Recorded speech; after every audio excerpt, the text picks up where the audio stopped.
আপনি কি ভাবছেন আপনার সংসারের প্রয়োজনের জন্য একটি ব্লেন্ডার বা একটি গ্রাইন্ডার কিনবেন? তাহলে ভিডিওটি আপনার জন্য। হ্যালো এভরিওয়ান, আসসালামু আলাইকুম। একটি ব্লেন্ডার কিনতে গেলে কি কি বিষয় লক্ষ্য রেখে সেটি ক্রয় করতে হবে, আজকের এপিসোডে আমরা খুব সূক্ষ্মভাবে জানবো এবং আপনাদেরকে জানাবো। ব্লেন্ডার হলো এমন একটা মেশিন বা যন্ত্র যা দৈনন্দিন কাজকে সহজ করার একটি গুরুত্বপূর্ণ মাধ্যম। প্রতিটি সংসারে ব্লেন্ডার বা গ্রাইন্ডার জীবনটাকে সহজ করার জন্য ব্যবহার করা হয়ে থাকে। অনেকে কষ্টের জমানো টাকা খরচ করে একটা ব্লেন্ডার মেশিন কিনে থাকেন। ব্লেন্ডার কেনার পরে অনেকের ব্লেন্ডার কিছুদিন ব্যবহার করার পর নষ্ট হয়ে যায়। তখন টাকাটা যেমন জলে যায়, তেমন মনটাও খারাপ হয়। তাই ব্লেন্ডার বা গ্রাইন্ডার কেনার আগে কিছু বিষয় লক্ষ্য রাখলে এই ভুল থেকে সহজে এড়ানো যায়। তাই ভিডিওটা শেষ পর্যন্ত দেখুন, আর ভালো লাগলে চ্যানেলটা সাবস্ক্রাইব করে রাখুন। এখন যে বাটনগুলো দেখছেন, সেখানে লাল বাটনটি হলো মেশিনটি যখন বন্ধ করবেন তখন সেটাতে চাপ দিতে হবে। পরের বাটনটি অন করার ক্ষেত্রে কাজে আসতে পারে। পরের যেগুলো আছে সেগুলো আপনি কতটা স্পিডে করতে চান তখন সেখানে চাপ দিতে হবে। আপনি যে ব্লেন্ডারটি কিনবেন সেটাতে দেখবেন অটো সার্কিট ব্রেকার আছে কিনা। ব্লেন্ডারের নিচের দিকে খেয়াল করবেন, সেখানে দেখবেন ছোট একটি গোল সাদা বা লাল পুশ বাটনের মতো দেওয়া আছে। এটাই অটো সার্কিট ব্রেকার। ব্লেন্ডার চালানোর জন্য ব্লেন্ডার মেশিন যদি অতিরিক্ত গরম হয়ে যায় অথবা লাইনে ভোল্টেজ যদি ওঠানামা করে, তাতে মোটর পুড়ে যাওয়ার সম্ভাবনা থাকে। আর যেই ব্লেন্ডারে এই অটো সার্কিট ব্রেকারটি থাকবে সেই ব্লেন্ডারটি পুড়ে যাওয়ার হাত থেকে রক্ষা পাবে। তাই ব্লেন্ডার কেনার সময় এই অটো সার্কিট ব্রেকারটি আছে কিনা দেখে কিনবেন। এটা হচ্ছে অটো সার্কিট ব্রেকার। যেই ব্লেন্ডারটির ভিতরে এই সাদা অটো সার্কিট ব্রেকারটি থাকবে না, সেই ব্লেন্ডারটি আপনারা কিনবেন না। এটা হচ্ছে অটো সার্কিট ব্রেকার। আমি আবারও বলে দিচ্ছি, এটা হচ্ছে অটো সার্কিট ব্রেকার। এরপরে আসছে মোটরের কথা। আপনি যে ব্লেন্ডারটি কিনবেন সে ব্লেন্ডারটিতে কি ধরনের মোটর লাগানো আছে সেটা লক্ষ্য করবেন। মোটর দুই ধরনের হয়ে থাকে, একটি হলো অ্যালুমিনিয়াম কয়েল দিয়ে তৈরি মোটর, আর অপরটি হচ্ছে কপার কয়েল দিয়ে তৈরি মোটর। যে মোটরটি অ্যালুমিনিয়াম কয়েল দিয়ে তৈরি করা হয়েছে সেটা সহজেই পুড়ে যায় বা খুব তাড়াতাড়ি নষ্ট হয়ে যায়। আর যে মোটরটি কপার কয়েল দিয়ে তৈরি করা হয় সেই মোটরটি সহজে নষ্ট হয় না বা পুড়ে যায় না। এখন যে মোটরটি কপার কয়েল দিয়ে তৈরি, আপনারা সেটা কেনার চেষ্টা করবেন। এখন প্রশ্ন হলো, কোনটা কপার আর কোনটা অ্যালুমিনিয়াম মোটরের তৈরি সেটা বুঝবেন কিভাবে? আপনারা যে ব্লেন্ডারটি কিনবেন সেই বক্সে স্পষ্ট করে লেখা থাকবে কপার মোটর উইন্ডিং, বা যে ম্যানুয়াল বইটি পাবেন সেটাতেও লেখা থাকবে। এই লেখাটি লেখা থাকলে বুঝতে পারবেন এটি কপার কয়েল দিয়ে তৈরি মোটর।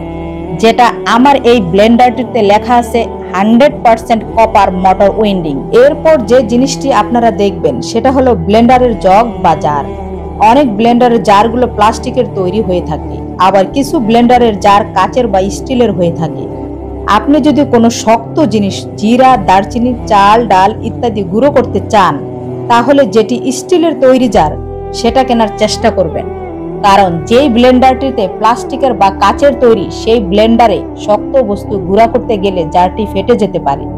তাছাড়া যেগুলো স্টিলের তৈরি সেটা কিনতে পারেন। এক্ষেত্রে লক্ষ্য রাখতে হবে কোনটা ভালো স্টিল আর কোনটা মন্দ স্টিল। আপনারা কিনতে যখন যাবেন সাথে করে একটা ম্যাগনেট বা চুম্বক নিয়ে যাবেন, তাতে করে আপনারই সুবিধা হবে। যে স্টিলের চুম্বক আকর্ষণ করে সেটা কিনবেন না। সেটা হচ্ছে এমএমএস স্টিল, মরিচা ধরে। আর এসএস স্টিলে চুম্বক ধরলে আকর্ষণ করবে না এবং মরিচাও পড়বে না, ওইটা কেনার চেষ্টা করবেন। এরপরে যেটি দেখবেন মোটরের ওয়াট। তবে 750 ওয়াটের নিচে যে ব্লেন্ডারগুলো, সেগুলো দিয়ে কোনো কাজ করা যায় না। ব্লেন্ডারের ওয়াট যত বেশি, মোটরের শক্তিও তত বেশি হবে। আপনাকে মিনিমাম 1000 ওয়াট থেকে শুরু করতে হবে ব্লেন্ডার কেনার ক্ষেত্রে। অবশ্যই প্যাকেটের গায়ে কত ওয়াটের ব্লেন্ডারটি তা স্পষ্ট করে লেখা থাকবে। যেমন আমার এই ব্লেন্ডার মেশিনের বক্সে স্পষ্ট করে লেখা আছে 2000 ওয়াট। এটার অ্যাসেম্বলি হয়েছে মেড ইন ইন্ডিয়া, কিন্তু এটার কোয়ালিটি জাপানি। তবে আমার পছন্দ ছিল হ্যাভেলস, নিয়ে এসেছি প্যানাসোনিক। যাই হোক, তাতেই আলহামদুলিল্লাহ। দেখি কতদিন ব্যবহার করতে পারি, একটা তো আর জীবন যায় না। পরবর্তীতে যে জিনিসটি দেখে কিনবেন সেটা হলো ব্লেন্ডারের ব্লেড। ব্লেন্ডারে কতগুলো ব্লেড ব্যবহার করা হয়েছে সেটি লক্ষ্য রাখতে হবে। যদি অতিরিক্ত হার্ড ব্লেন্ডার মেশিন হয় তাহলে 2টি বা 3টি ব্লেড থাকলে যথেষ্ট। আর যদি মধ্যম আকৃতির ব্লেন্ডার হয় তাহলে 4টি বা 5টি ব্লেড থাকতে পারে। তবে সব সময় ব্লেন্ডার কিনতে হলে মনে রাখবেন ব্র্যান্ডটা দেখার জন্য। তবে সব ব্র্যান্ড যে ভালো আমি সেটাও বলবো না। ব্লেন্ডারের ওয়াট এবং ব্লেডের উপর নির্ভর করে আপনার চাল ডাল গুঁড়ো করার প্রক্রিয়া। যে ব্লেন্ডারগুলো কিনলে পরে ঠকবেন না, যেমন প্যানাসোনিক, হ্যাভেলস, ফিলিপস, ন্যাশনাল ইত্যাদি। এই ব্লেন্ডারের 4টি জারের মধ্যে আমার হাতে যেটি দেখছেন এটি হচ্ছে সবচেয়ে ছোট জার। আর এই জারটিতে 3টি লিড দেওয়া আছে। একটি জারটির সাথে আর 2টি অতিরিক্ত দেয়া থাকবে। আর এই লিডগুলো 4টি জারের সবগুলোতে ব্যবহার করা যাবে। ছোট জারটিতে চাল ডাল হলুদ জিরা ইত্যাদি গুঁড়ো করা যাবে। আর এই ব্লেন্ডারে যদি বুশগুলো স্টিলের থাকতো আর জারের নিচের চারপাশটা যদি মেটালের থাকতো তাহলে আমাদের কাছে সবচেয়ে বেশি ভালো লাগতো। হার্ড মেশিনে ব্লেড কম থাকাতে কোনো সমস্যা নেই। এখন যে জারের সাথে লিডটা লাগালাম এটা চাল ডাল গুঁড়ো করার জন্য কাজে লাগে। বেশি পরিমাণে কিছু করার জন্য এই লিডটা ব্যবহার করতে পারেন। তবে লিডগুলো আসলে অনেক সুন্দর। একটি ব্লেন্ডার মেশিনের সবকিছুতে আপনি পারফেক্ট পাবেন না, তাতে কিছু না কিছু সমস্যা থাকবেই। এই নিয়ে আমাদের চলতে হবে। এর পরের জারটিতে আদা রসুন ইত্যাদি ভেজা বস্তু আপনারা ব্লেন্ড করতে পারবেন। যদিও জারের নিচের পাশটা প্লাস্টিকের কিন্তু অনেক শক্তপোক্ত। এই মেশিনের সবগুলো জারই অনেক কিউট। হার্ড হলে যে জিনিস ভাঙবে না এমন তো কোনো কথা নেই। কারেন্টের কাছে আমরা সবাই অসহায়। একটি জারের বদলে অন্য একটি জার ব্যবহার করতে পারবেন। কিন্তু তবে একটা বিষয় আমার খুব অবাক লাগে, জারটিতে যদি লিড ঠিকমতো না লাগে ব্লেন্ডারটি চলবে না। অন্য ব্লেন্ডারে কিন্তু লিড লাগালে লিডের ওপরে হাতটা চেপে ধরলে মেশিন চলে, কিন্তু এই ব্লেন্ডারটি সম্পূর্ণ ব্যতিক্রম। লিড ভালো মতো বসাতে না পারলে যতই চাপাচাপি করেন মেশিন চলবে না, কোনো মতেই কাজ হবে না। তবে ব্লেডগুলো অন্যান্য মেশিনের ব্লেডের মতো না, এটা সম্পূর্ণ আলাদা এবং খুবই হার্ড। আর জারটির নিচে যে বুশগুলো দেখতে পাচ্ছেন এই বুশগুলো প্লাস্টিকের, যেটা আমার কাছে মোটেও ভালো লাগেনি। আবার নিচের চারপাশটা প্লাস্টিকের, যা আমার কাছে খুবই খারাপ লেগেছে। এখন যে জারটি দেখছেন এটা হলো ফলের রস বের করে আনার একটি জুস জার।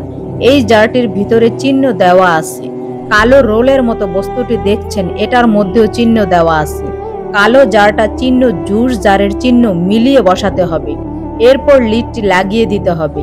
লিডের উপরে একটা ছিদ্র আছে। আপনি যদি নাড়াচাড়া করতে চান বা কিছু দিতে চান তাহলে ওপর দিয়ে দিতে পারবেন এবং খুব সহজে লিডটা লাগিয়ে নিতে পারবেন, যাতে করে ফলের আঁশগুলো জমা হয়ে শুধু জুসটা বাইরে বেরিয়ে আসে। যে কোনো ফল কামড়ে না খেয়ে এভাবে রসটা বের করে খেলে আপনাদের দাঁতের অনেক উপকারে আসবে। দাঁতের অনেক সমস্যা দূর হবে। অনেকের আবার এই গ্রাইন্ডারটি নাকি অনেক পছন্দ। যাদের পছন্দ হবে তারা এটা কিনতে পারেন। আমার মতো করে কেউ বুঝিয়ে বলবে না। যদিও বলা ঠিক না, তবুও না বললে আপনারা বুঝবেন কিভাবে? এত টাকা দিয়ে একটা ব্লেন্ডার কিনবেন, দেখে কিনবেন না? কিন্তু আমার বেলায় এটা দেখতে দেয়নি। এটা নাকি প্যাকেট অবস্থায় কিনতে হয়, দেখার কোনো সুযোগ নেই। বাসায় এনে খুলে দেখতে গিয়ে কিছু সমস্যা আমার চোখে পড়েছে। টাকা হিসেবে যেটা আমি চাচ্ছিলাম তা আমার মন মতো হয়নি। যদি দেখতে দিত সব সমস্যার সমাধান হয়ে যেত। প্যানাসোনিক কিন্তু নামি দামি একটা ব্র্যান্ড। যাই হোক, সব দিক দিয়ে তো আর সমান হয় না, তাই আগে থেকে একটু অভিজ্ঞতা নিয়ে রাখলে যে কোনো কিছু কেনার ক্ষেত্রে প্রতারিত হওয়ার সম্ভাবনা কম থাকে। এখন আমার হাতে যে স্প্যাচুলারটা দেখছেন এটার নিচ থেকে গোল একটা আকৃতি দেখতে পাবেন। এটা দিয়ে ব্লেন্ডারের জারের ভিতরে যে ব্লেড আছে তার ভিতরের নাটগুলো খোলা হয় এবং স্প্যাচুলারটা দিয়ে মশলা নাড়াচাড়া দেওয়ার কাজে ব্যবহার করা হয়। আবার আরো একটি ব্লেড অতিরিক্ত দেয়া হয়েছে, জুস করার জন্য এটা ব্যবহার হতে পারে। এই ব্লেডটা লাগিয়ে খুব সহজে জুস করে খেতে পারবেন। এখন জারটি ব্লেন্ডারের মোটরে লাগিয়ে দেখানো হচ্ছে যে এটা কিভাবে ফিট করে লাগিয়ে নিতে হয়। মোটরের গায়ে তীর চিহ্ন এবং জারের নিচের পাশটায় তীর চিহ্ন মিলিয়ে বসাতে হবে। আপনারা যেটা ভিডিওতে দেখতে পাচ্ছেন, দুই পাশের অ্যারো চিহ্ন এবং জারের লিডগুলো বসাতে পারলে আপনার মেশিনটি চলবে। এটাই হচ্ছে এর বিশেষত্ব। এখন ব্লেন্ডার কেনার ক্ষেত্রে কি কি বিষয় লক্ষ্য রাখতে হবে সেটি তো বুঝে গেলেন। শুধু বুঝলেই হবে না, মনেও রাখতে হবে। মনে না রাখতে পারলে খাতায় লিখে তারপর ব্লেন্ডার কিনতে যাবেন। এটা হলো ব্লেন্ডারের গ্যাসকেট বা বুশ। অনেক ব্লেন্ডারের গ্যাসকেট ও বুশগুলো অনেক শক্ত হয়ে থাকে। ব্লেন্ডারে গ্যাসকেট বা বুশ শক্ত থাকলে কিছুদিন ব্যবহার করার ফলে ভেঙে যায় বা নষ্ট হয়ে যায়। যে বুশগুলো শক্ত সেটা কখনো আপনারা কিনবেন না। ব্লেন্ডারের গ্যাসকেট বা বুশ মোটা বা নরম এ ধরনের ব্লেন্ডার আপনারা কিনতে পারেন, তাহলে এটা সহজে নষ্ট হবে না। সর্বোপরি ভিডিওটি কেমন লাগলো? যদি বিন্দু মাত্র ভালো লেগে থাকে তাহলে চ্যানেলটি সাবস্ক্রাইব করে পাশে থাকবেন। ভালো থাকবেন, সুস্থ থাকবেন। আসসালামু আলাইকুম ওয়া রাহমাতুল্লাহি ওয়া বারাকাতুহু। আল্লাহ হাফেজ।